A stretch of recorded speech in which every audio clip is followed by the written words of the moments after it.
I'm back again with our America's Mattress Live, Tara Kim, and a nice view of what remains of the sunset here behind me going on Colorado National Monument. It's a beautiful day outside in terms of those temperatures and clear sunny skies throughout 39.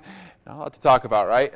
Winds 5 miles per hour, 5:14 p.m. was your sunset earlier on today. And we're going to tack on a few more degrees, right? We got into the upper 40s today. 48 was our high in Junction. 24 is your AM low. And you'll notice those lows are going to get warmer and warmer too. We're just getting so warm for where you should be at this time of year that it's just going to get out of those teens and into those 20s throughout the week. 37 right now in Montrose. Winds, really not much to speak of. And look at this humidity, right? It's jumped down a lot when you compare it to the week before, and we're going to remain dry, unfortunately.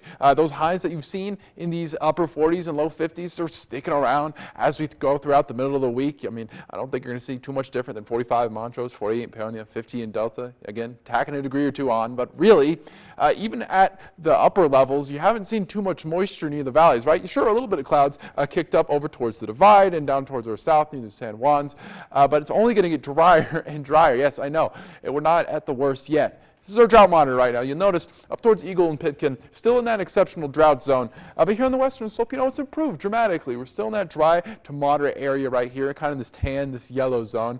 But we unfortunately do have another problem, which is that our snow reserves are all the way down. In fact, it is the lowest snow reserves we've ever had on January the 13th, ever recorded.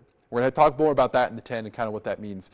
But to put it bluntly, we need to get some more moisture in our forecast, and it's really just not going to be coming because there's a zone of high pressure right here. We talked about this Rex pattern a little bit yesterday. It pulls all this air down from the northwest and then right back before it can get to us. So none of that moisture is going to get to us, and it comes back all the way off the coast of Baja California, bringing them rain, but not much for us here in the western portion of the United States, unless you're right under that low. And it sticks around too.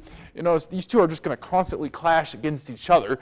What that's going to mean is it's sticking around and staying dry as we move in the next couple days here. In fact, here in Grand Junction, it's been a very warm winter. From December 1st, we've had 36 above average days. So only 8 days weren't above average, and a lot of them were in that 10 to 15 degree range. In fact, it's the 4th warmest ever since December that we've ever seen here in Grand Junction. 29 tonight in Moab, 29 in Glade Park, 28 in Nucla. Pretty similar, right? I'll encroach most of the western slope, getting those low to mid 20s in the valleys. And tomorrow, again, adding a degree or two on, 51 in Grand Junction, 52 in Montrose, and 47 in Montrose. We're looking at our 6 to 10 day temperature outlook. Look at this. We're still in this red zone here, likely to see above average conditions as we move in the next few days. It's no surprises when you look at our 7 day, right? I'm seeing a lot of sunny skies and getting into those 50s as we move throughout the rest of the week here in Grand Junction and in Montrose too, getting close to 50 in those upper 40s for our friends in the southern valleys. So get ready. A lot of sunshine, a lot of warm days coming up soon.